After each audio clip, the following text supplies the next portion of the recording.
Good morning. Ngasi sagun se numit ki video yeng minarse card message. Ado sagun sen se color yellow lere ko. Ma'am na so khangwira mane shom nutigi yeng bangai gi oina haragadi yellow color am lere numbers na 2 5 ko. Ado sida lere ko ye color ga kaino ga aham bata aduga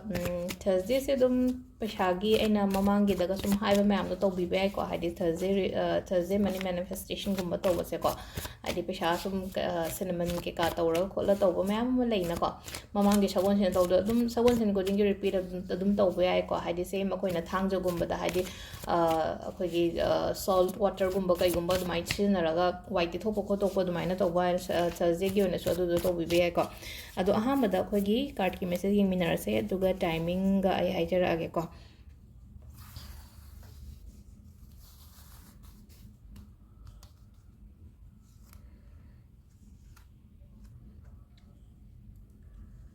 sida lere ko akhoi gi card ahum se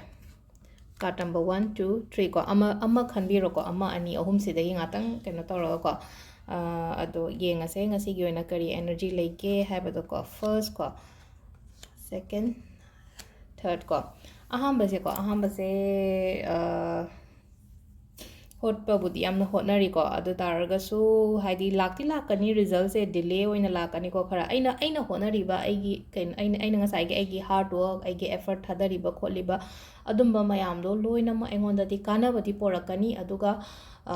kitang tapna lakpado result se aduga amana hojik se yam hotna ga daba matam ne ko hojik se hari ngasi so haje thabak tawba ka hadi phammaga ga leina ko tawningre kaina ga phammaga leiga daba natte hadi hotna wo chang tawbiyo phasana ko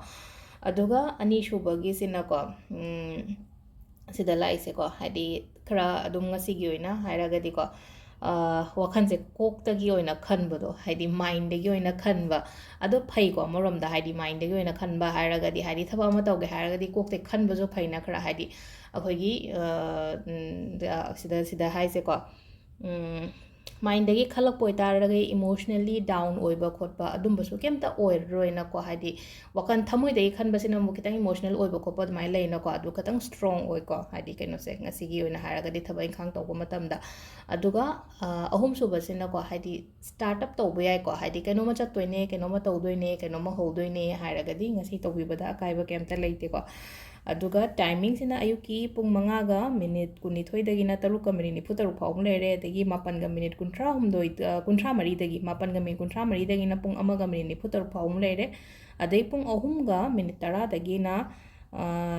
kainogi nungdangi pung taret ga minute nifu taruk phawm lere ko adagi nungdangi na amuk tara ga minute yankhai nipan dagi na baro ga minute kuntra mari phawm lere ko aduga pung ani ga minute tara dagi na pung sina nongalamdai ani ga minute tara daina nongalamdai gi pung manga ga minute kunithoi phawa si sina ngasi gi oina afaba timing ado number hangakpa yawe ko Instagram gi profile da number yawbone ko aiga adu dum hadi kainoma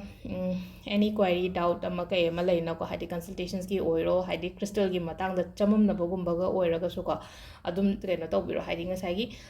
Facebook ki messenger Instagram gi messenger se loina check tawba ngamdaba adu gi ni ko hadi WhatsApp to oraga di khara dum loina mak hadi visible oiba engonda aduna hanbado khatang tapasu tapna adu di dum reply do hannabadi honai ko adu tawi be aduga diwali rituals ke jo khara budi kaino tawre ko adum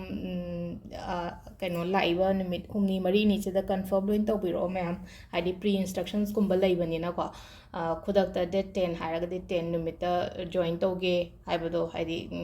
amu inong nong makok ta gi loi hanarani ba adu ni ko ina haise aduga sida laire khogi ngasigi card ki message ma'am thank you